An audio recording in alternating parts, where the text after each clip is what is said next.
C'est l'épargne préférée des Français. Depuis le début de l'année, les livrets A ont grossi de 27 milliards. Et pourtant, une mauvaise nouvelle est tombée le mois dernier. Le taux reste fixé à 3%, largement en deçà de l'inflation, alors que tout le monde s'attendait à ce qu'il soit revalorisé autour de 4%. Mais ce n'est peut-être pas perdu. Un homme a décidé de se battre contre le décret du ministre de l'économie, Bruno Le Maire. Bonjour Paul Cassia.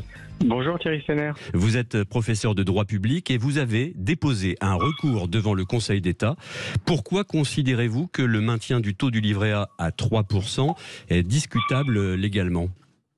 Alors parce qu'il y a des règles dans la matière, des règles qui ont été fixées par deux ministres, dont Bruno Le Maire et le ministre de l'Outre-mer. Et ces règles, elles ont été fixées par un texte qui est pris sous la forme d'un arrêté, un arrêté du 27 janvier 2021.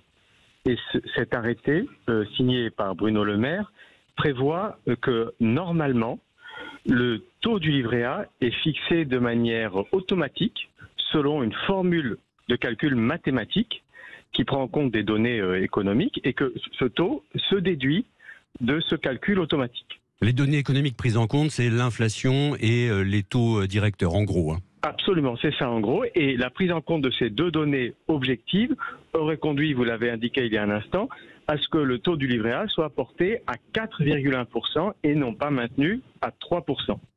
Donc c'est Bruno Le Maire contre Bruno Le Maire, si j'ose dire.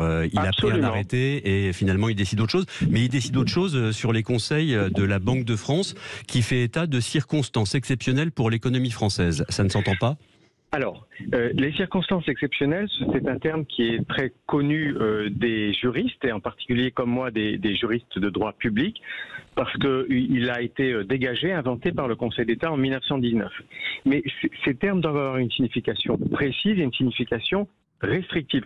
Tout ne peut pas être circonstance exceptionnelle. Et ces termes, ils ont déjà été utilisés par Bruno Le Maire en janvier 2023, parce que le taux du livret A devait déjà augmenter, et pour qu'il n'augmente pas, Bruno Le Maire a invoqué, à la suite des recommandations de la Banque de France, vous venez d'indiquer, des circonstances exceptionnelles. Ils l'ont fait de nouveau, Bruno Le Maire et la Banque de France, en juillet dernier. Les circonstances exceptionnelles ont de nouveau été invoquées. Et moi, je considère, d'une part, qu'il n'y a pas de circonstances exceptionnelles, et d'autre part, qu'à supposer qu'il y en ait eu par le passé, eh bien, au bout d'un moment, les circonstances, quand elles sont maintenues, quand elles perdurent, ne sont plus exceptionnelles. Oui, deviennent, c'est logique. C'est logique. Elles perdent leur exceptionnalité. Alors, en contrepartie de maintenir le taux à 3%, Bruno Le Maire s'est engagé à ne pas y toucher avant 2025.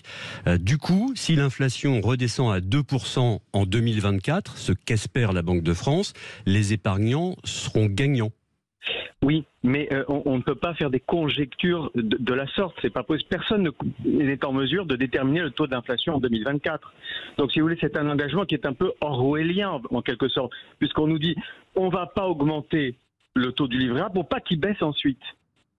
C'est un raisonnement qui est, moi, que je trouve tellement absurde que je ne peux pas le discuter.